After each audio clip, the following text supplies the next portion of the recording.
Bonjour à tous. Se faire licencier pour faute grave, c'est une situation qui est plutôt douloureuse mais qui existe. Que vous soyez en CDD ou en CDI, la rupture de contrat pour faute grave est très encadrée par la loi. Sachez aussi que si vous êtes licencié pour faute grave, eh bien vous avez des droits.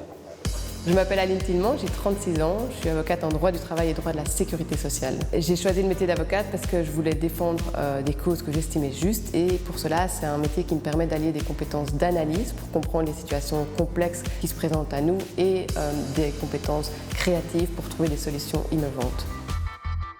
Dans quel cas un employé peut-il être licencié pour faute grave? Certaines fautes graves peuvent aboutir à un licenciement pour motif grave, comme on dit en droit du travail. Et donc, qu'est-ce qu'un motif grave? C'est une faute qui doit être grave, mais surtout qui doit rendre impossible toute collaboration professionnelle entre les parties, immédiatement et définitivement. Donc, dit autrement, quand on a une faute devant soi pour se demander si c'est un motif grave, on doit voir si elle est à ce point grave que la confiance d'une des parties envers l'autre est définitivement rompue et sans retour en arrière possible. Pour donner quelques exemples concrets, on a déjà vu dans la jurisprudence qui ont été reconnus comme des motifs graves, des vols, le non-respect de consignes de sécurité ou le refus de se rendre auprès d'un contrôle médical.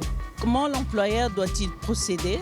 Donc ça, c'est un peu la particularité du motif grave, c'est que le contrat est rompu directement, donc sans qu'un préavis soit presté et sans qu'une indemnité ne soit payée. Et donc, vu que les conséquences d'un tel licenciement sont sévères et graves, c'est le cas de le dire, eh bien, il y a une procédure stricte à respecter pour pouvoir actionner le levier du motif grave. Donc d'une part, il y a un double délai de 3 jours à être respecté. Le premier délai, il commence à courir à partir du moment où l'employeur a une connaissance certaine des faits, des reproches au travailleur. Il a 3 jours pour notifier le licenciement, donc la rupture du contrat pour motif grave. À partir de cette notification, il y a un nouveau délai de 3 jours qui commence à courir. Et dans ce délai de 3 jours, il doit notifier les faits, les reproches qu'il a envers le travailleur, donc ce qui est selon lui constitutif d'un motif grave. Et il faut que cette notification soit précise, détaillée et soit faite de manière exhaustive.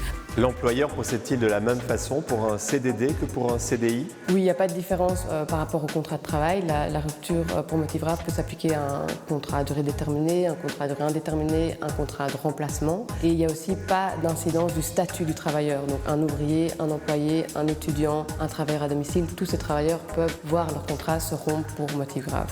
Comment contester la faute grave?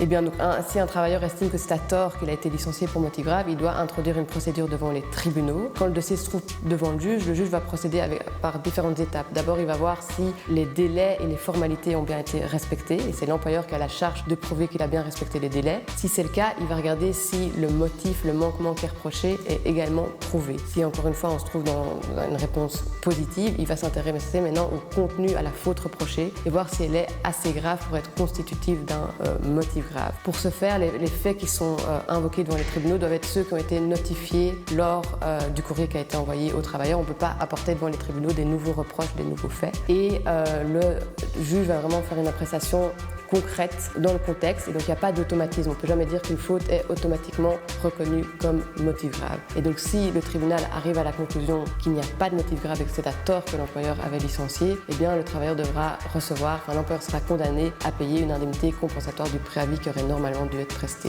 Enfin, sachez que le travailleur peut également rompre son contrat pour motif grave, mais c'est évidemment très rare. Retrouvez tous nos conseils sur notre site internet. À bientôt et n'oubliez pas, un avocat, c'est quelqu'un qu'il vaut mieux voir avant.